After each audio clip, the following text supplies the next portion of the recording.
മലയാള വാർത്തയിലേക്ക് സ്വാഗതം. ശിശുദിനത്തിൽ വംശനാശം നേരിട്ടുകൊണ്ടിരിക്കുന്ന വെള്ള പൈൻമരം നട്ടുപിടിപ്പിച്ചുകൊണ്ട് കുട്ടികളും വയോജനങ്ങളും.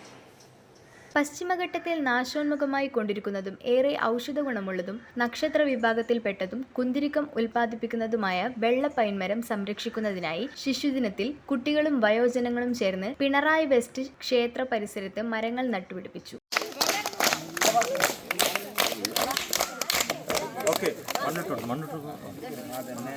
പിണറായി വെസ്റ്റ് സി മാധവൻ സ്മാരക വായനശാലയുടെ നേതൃത്വത്തിലാണ് പിണറായി AKG ഹയർ സെക്കൻഡറി സ്കൂളിലെ പരിസ്ഥിതി ക്ലബിന്റെയും SPC യൂണിറ്റിന്റെയും പിണറായി വെസ്റ്റ് അംഗനവാടിയുടെയും സഹകരണത്തോടെ പരിപാടി സംഘടിപ്പിച്ചത്. മരം നടീൽ ഉദ്ഘാടനം ഹരിത കേരള മിഷൻ ജില്ലാ കോർഡിനേറ്റർ EK സോമശേഖരൻ നിർവഹിച്ചു. വാർഡ് മെമ്പർ K വിമല അധ്യക്ഷത വഹിച്ചു. പരിസ്ഥിതി club coordinator PV Prabhakaran master, SPC officer N Prajosh master, anganwadi teacher CP Sajitha, വായനശാല ഭാരവാഹികളായ advocate V Pradeepan, KP Ramakrishnan എന്നിവർ സംസാരിച്ചു.